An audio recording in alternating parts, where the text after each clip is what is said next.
Our defense forces risk their lives to manage our safety. Our series, Defend Your Money, will help them manage their money. And joining me to answer their questions is well-known certified financial planner, Gajendra Kothari. Here's a question coming in from Hindon in Uttar Pradesh. What are the tax implications for people who retire from service? Are gratuities of retirement taxable? How can the retiree optimize this money in hand? This is another interesting question because you do get a lump sum and then either you go out there and take an annuity or do you invest it? What do you do with this? And that's what I want you to answer. Fortunately, the gratuity income which comes at the time of retirement is tax-free for defense personnel. It's not tax-free for the common man. So that's a good news, you save that 20-30% extra.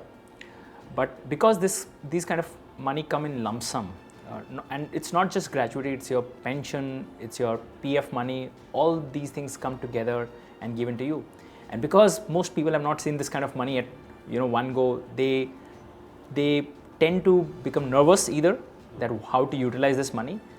And the best way, Vivek, is to kind of again talk to your advisor, because he's the one who can guide you based on your goals, and discuss that what requirements you have, like you have to plan for your retirement, and retirement in these people's life is a far more longer thing, compared to a normal person. So you need to ensure that things like longevity, so that you can plan it well, and you can either invest into different asset classes depending on what risk you have. The good thing is that today you have products like NPS, you have products like mutual funds, you have products like tax-free bonds, which can give you a regular income through 10, 15, 20 years. But the key question again you need to ask is that what are your goals? And then you have to bucket these goals and then plan your investments accordingly. And so the accumulation phase is over. While defense officers do get a decent pension, but you need to enhance it if your goals require that, to have a better lifestyle or to even match the lifestyle that you were used to. Do you say that therefore just going out there and buying an annuity may not be enough, or just putting your money in an FD may not be enough, and you might need to find some way in which you can actually get yourself some good returns, and at the same time, since you've got another 20-30 years to go, because why I'm asking you this question is because the basic feeling is, oh, I'm retired now and I cannot be investing in equity. True. And that may not necessarily be right. True. Earlier, what used to happen, that people had just few options. People would go and buy an annuity. They would invest this lump sum into a pension kind of a product, and they would get annuity every month. The problem with annuity is that it's very low yielding returns. You just get around 6-7% kind of returns, and that too it is taxable in India, which is not a very happy situation. So I wouldn't recommend annuity in the present form. These are not very efficient form of investments. The second option you mentioned is put in a fixed deposit and enjoy the interest every month.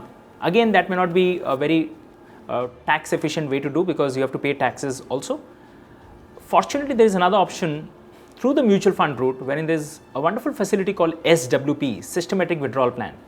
Since we always have been discussing about SIP, which is accumulation of your corpus, what do you do with the corpus now that it is accumulated, So you can actually drip down into this corpus every month through SWP route.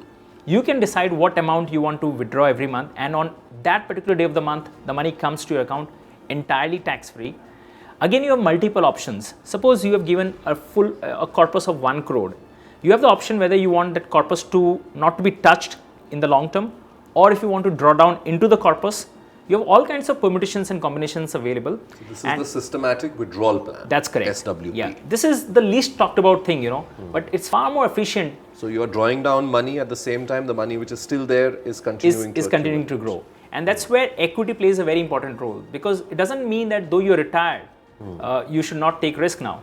Because even in retirement, you may have 20-30 years of that phase. Absolutely. And that's where equity gives you more returns than what you withdraw. I do hope that answers your question. Thank you very much for taking care of all of us. And I do hope you will also take care of your money going forward. And thank you very much, Gajendra, for coming by and answering questions on Defend Your Money. Thank you. The pleasure is mine, Vivek. an investor awareness initiative by SBI Mutual Fund. Mutual fund investments are subject to market risks. Read all scheme-related documents carefully.